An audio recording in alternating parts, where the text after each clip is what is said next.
जब हम किसी कार्य के लिए घर से निकलते हैं तो उस कार्य को पूर्ण करते हुए उसमें सफलता प्राप्त करना ही मुख्य उद्देश्य होता है। लक्ष्य की ओर कदम बढ़ते ही यदि हमें अपशगुन दिख जाए तो मन में संशय भी आ जाता है। वहीं इसके विपरीत अगर शुभ शगुन हो जाए तो मन खुश हो जाता है और कार्य को करने की क्षमता बढ़ने लगती है। रोजमर्रा के जीवन में होने वाली बहुत सी ऐसी घटनाएं हैं जो शगुन और अपशगुन से जुड़ी होती हैं। अपशगुन होने के बाद उनसे बचने के कुछ उपाय भी हैं। ज्योतिष में शकुन का विशेष महत्व है। एक योग्य ज्योतिषीय सवाल पूछने वाले के हाव भाव और आसपास के संकेतों को देखकर सटीक उत्तर दे सकते हैं। तो चलिए आज की वीडियो से जानते हैं शगुन और अपशगुन की उन बातों को। बात करेंगे बिल्लियों के लड़ने की। जी हाँ, घर में बिल्लियों के लड़ने को अशुभ माना जाता है और ये परिवार में होने वाले झगड़े की ओर इशारा करता है। वहीं यदि घर की छत पर उल्लू आकर बैठ जाए और आवाज करने लगे तो ये घर में अचानक किसी विपत्ति के आने का संकेत हो सकता है। इसी के साथ जमीन की खुदाई के दौरान यदि कोई मरा हुआ जीव जैसे कि सांप दिख जाए या कोई केंचुआ दिख जाए तो ये दर्शाता है कि आपका बुरा समय जल्द ही शुरू होने वाला है। वहीं यदि घर में बार बार दूध जमीन पर गिर जाता है, चाहे दूध उबालते हुए निकल जाता हो या फिर दूध फटकर गिर जाता हो, तो यह घर में कलेश और विवाद की स्थिति उत्पन्न कर सकता है। इसलिए हमेशा ध्यान रखें कि कभी भी दूध को जमीन पर ना गिरने दें। वहीं घर में चमगादड़ का आना या रहना भविष्य में होने वाली दुर्घटना का संकेत माना जाता है, क्योंकि सनातन धर्म की दृष्टि से चमगादड़ को एक शुभ संकेत नहीं माना जाता है।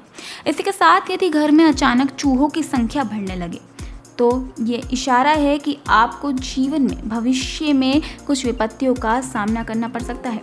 यानी इस संकट को काटने के लिए आपको करना क्या है, गणेश जी की सच्चे मन से पूजा आराधना करनी है।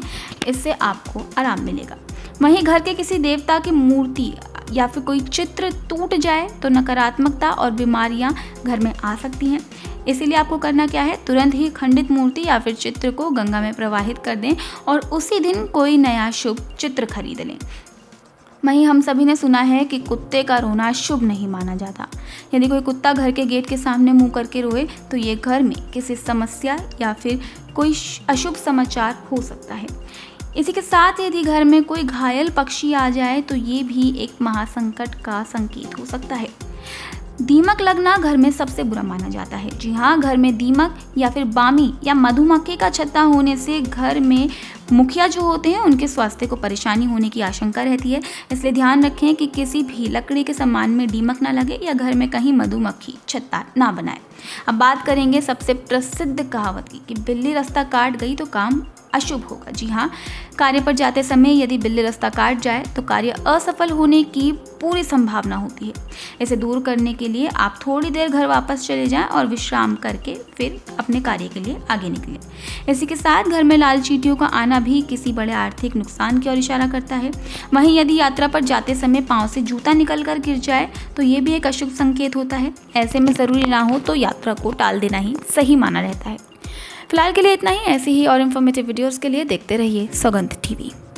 आप देख रहे हैं सौगंध टीवी, सौगंध वतन की।